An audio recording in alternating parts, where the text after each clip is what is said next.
तो दोस्तों, क्योंकि रिश्तों के भी रूप बदलते हैं कि आज के एपिसोड की शुरुआत देव और अंगद के सीन से होती है। देव एक बार फिर वही वीडियो लेकर अंगद के पास पहुंचता है जिसमें विक्रांत और वृंदा की बातचीत रिकॉर्ड हुई होती है। वो वीडियो दोबारा चलाकर अंगद को दिखाता है तो अंगद हैरानी से पूछता है कि वो उसे फिर से वही वीडियो क्यों दिखा रहा है। इस पर देव बोलता है कि यही तो सच्चाई है, बल्कि उसे तो लगता है कि जब पूरे परिवार के सामने वृंदा अंगद को गलत ठहरा रही थी और उस पर हाथ उठाने का आरोप लगा रही थी, तभी उसे ये वीडियो सबको दिखा देना चाहिए था। अगर उस समय सब ये वीडियो देख लेते तो सभी को पता चल जाता कि असली धोखा किसने दिया है। लेकिन अंगद बेहद टूटे हुए अंदाज में कहता है कि उसे इस बात से इनकार नहीं है कि वृंदा ने उसे बहुत दर्द दिया, उसका भरोसा तोड़ा, लेकिन दूसरी तरफ उसने भी अनजाने में बहुत बड़ी गलती कर दी।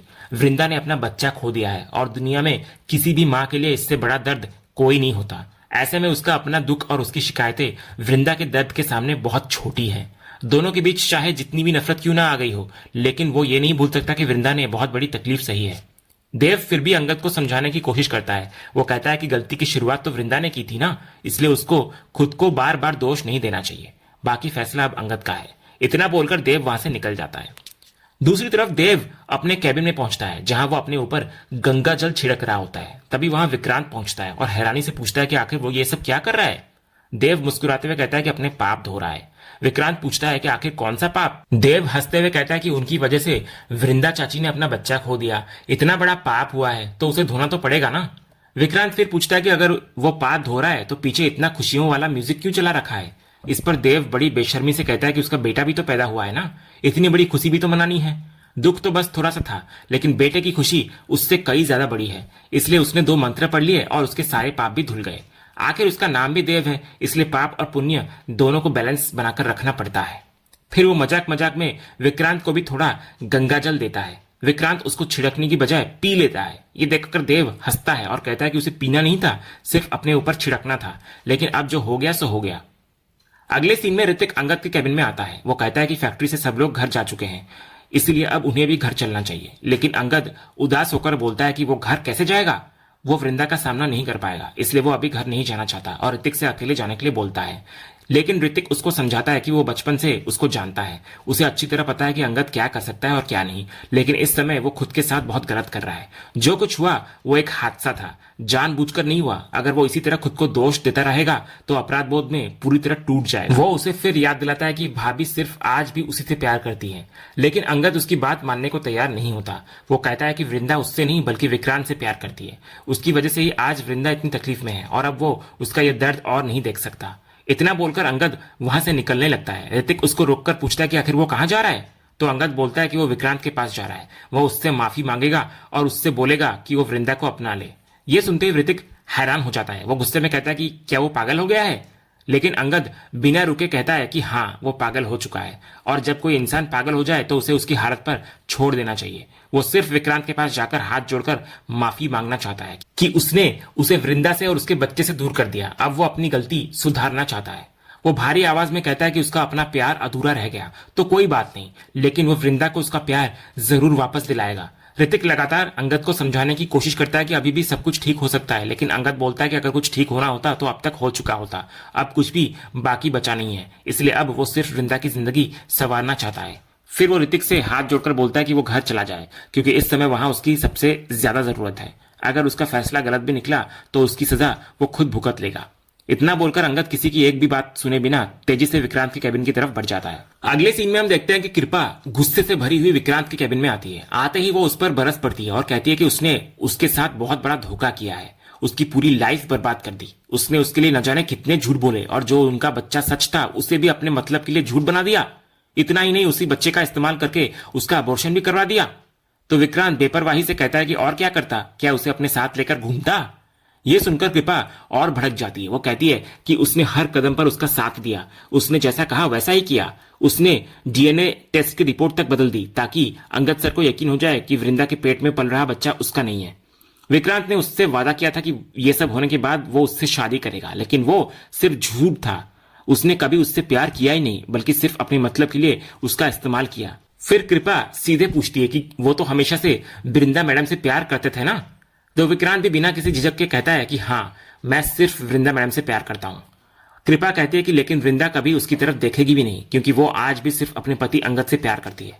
इस पर विक्रांत मुस्कुराकर बोलता है कि करती थी, क्योंकि अब अंगद और वृंदा हमेशा के लिए अलग हो चुके हैं। तभी इसी दौरान कैबिन के बाहर खड़ा अंगद ये सारी बातें सुन रहा होता है। एक एक शब्द सुनकर उसका गुस्सा 7वें आसमान पर पहुंच जाता है। इधर अंदर कृपा रोते हुए पूछती है कि अब उसका क्या होगा, तो विक्रांत ठंडे लहजे में कहता है कि उसकी जिम्मेदारी उठाना उसका काम नहीं है। कृपा इस पर गुस्से में धमकी देती है कि अगर उसने उसे नहीं अपनाया तो वो उसका पूरा सच सबके सामने बता देगी।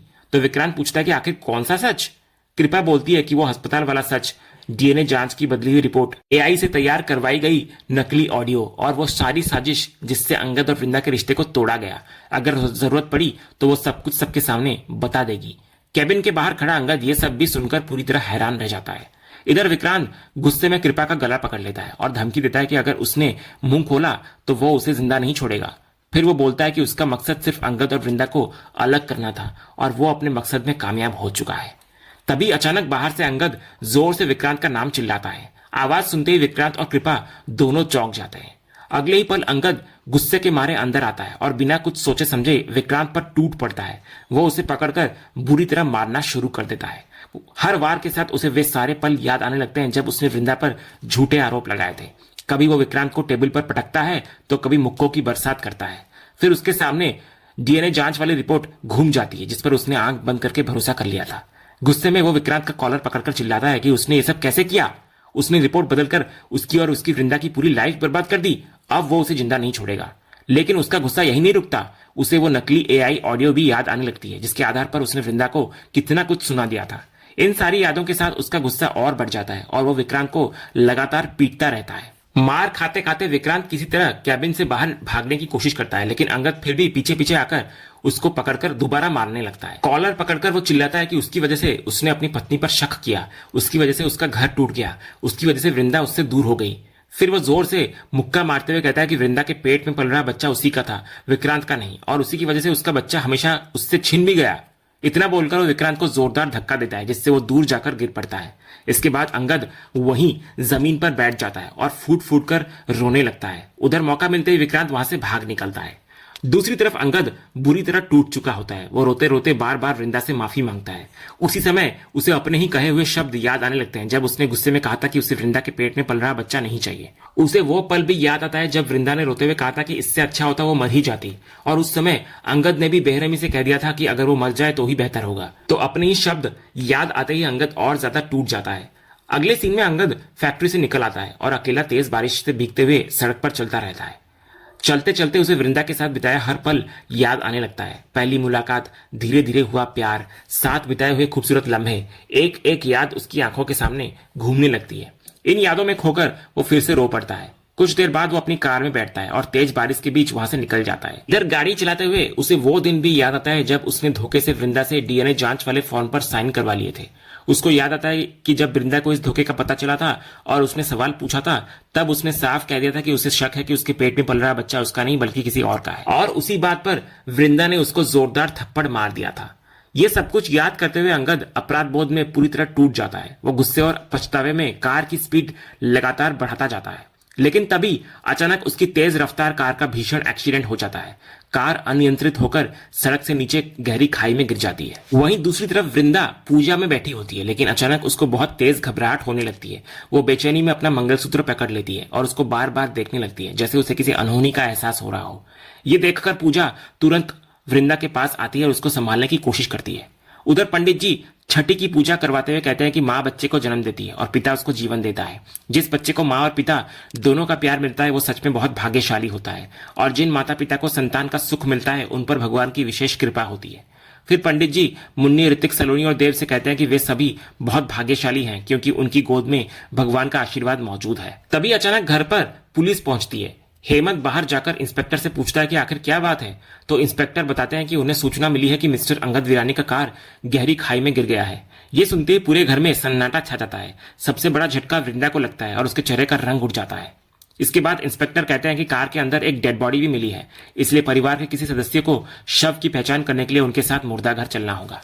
हेमंत घबराकर बोलता है कि उनकी सारी गाड़ियां तो घर पर ही खड़ी हैं। इस पर इंस्पेक्टर कार का नंबर बताते हैं और पूछते हैं कि क्या यही अंगद वीरानी की कार का नंबर है, तो रोते हुए वृंदा धीरे से हाँ में सिर हिला देती है। इधर इंस्पेक्टर बोलते हैं कि अगर कार अंगद की है तो अब उनको चलकर यह पहचान करनी होगी कि वो शव अंगद का है या नहीं। इतना सुनते ही वृंदा पूरी तरह टूट जाती है। वो वहीं जमीन पर बैठ जाती है और रोते हुए कहती है कि ये अंगद नहीं हो सकता, ये उसकी कार नहीं हो सकती। इतना बोलते ही वो फुट फुट कर रोने लग जाती है और अक्षय और माधवी दोनों अपनी माँ के गले लग जाते हैं। अगले सीन में पूरा परिवार मुर्दा घर पहुंचता है। शव को देखकर वृंदा की आंखों से लगातार आंसू बहने लगते हैं। फिर हिम्मत जुटाकर वो धीरे धीरे शव पर पड़ा सफेद कपड़ा हटाती है, लेकिन कपड़ा हटते ही सभी के होश उड़ जाते हैं। वहां किसी इंसान की लाश नहीं होती, बल्कि सिर्फ एक डमी रखी होती है।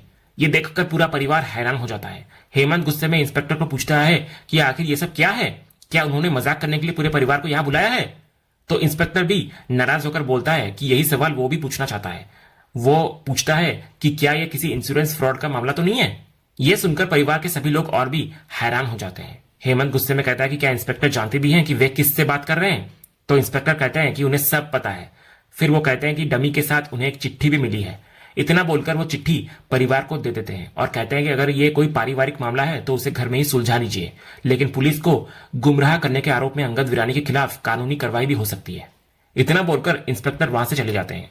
इसके बाद हेमंत वो चिट्ठी वृंदा को पढ़ने के लिए देता है। वृंदा इधर कांपते हाथों से चिट्ठी पढ़ना शुरू करती है। उसमें लिखा होता है कि अगर उसे लगा था कि वो किसी और आदमी के साथ जिंदगी बिताएगी और वो उसे माफ कर देगा, तो ऐसा कभी नहीं होने वाला। उसको तलाक चाहिए था ना, इसलिए वो उसको हमेशा के लिए तलाक देकर जा रहा है। आज के बाद वो कभी उसकी लाइफ में वापस नहीं आएगा। साथ ही उसने अपना पूरा बिजनेस, सारी प्रॉपर्टी और अपनी हर चीज वृंदा के नाम कर दी होती है। ये सब सुनते ही ऋतिक घबराकर हेमंत से पूछता है कि अंगद भैया आखिर क्या कर रहे हैं, क्या वो सच में पागल हो गए हैं? लेकिन तभी वृंदा हेमंत की तरफ देखकर बोलती है कि अंगद उसके लिए सब कुछ छोड़कर चला गया, बिजनेस, प्रॉपर्टी, पैसा, सब कुछ, कितना महान है ना वो।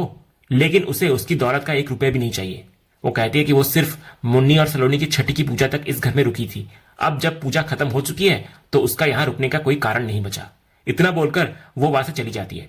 अगले ही सीन में हम देखते हैं कि घर पहुंचकर वृंदा अपना पूरा सामान पैक कर चुकी होती है। वो अटैची लेकर घर से बाहर निकलने लगती है। तभी हेमंत उसके सामने आकर खड़े हो जाता है और हाथ जोड़कर उससे कहता है कि वो इस घर को छोड़कर ना जाए। लेकिन वृंदा कुछ कहती नहीं, वो सिर्फ हाथ जोड़कर हेमंत की तरफ देखती है और इशारे से उससे उसे रोकने की कोशिश ना करने की विनती करती है। और इसी भावुक मोड़ के साथ आज का यह एपिसोड यहीं पर खत्म होता है। तो दोस्तों, आपको आज के एपिसोड का अपडेट कैसा लगा, अपनी राय हमें कमेंट बॉक्स में जरूर बताएं। अगर आपको आज का ये वीडियो पसंद आया हो तो वीडियो को लाइक और शेयर जरूर करें और ऐसे ही लेटेस्ट एपिसोड के अपडेट्स जानने के लिए हमारे इस चैनल को सब्सक्राइब करना ना भूलें और बेल आइकन को भी जरूर दबाएं। हम मिलते हैं अगले एपिसोड के अपडेट के साथ, तब तक के लिए धन्यवाद।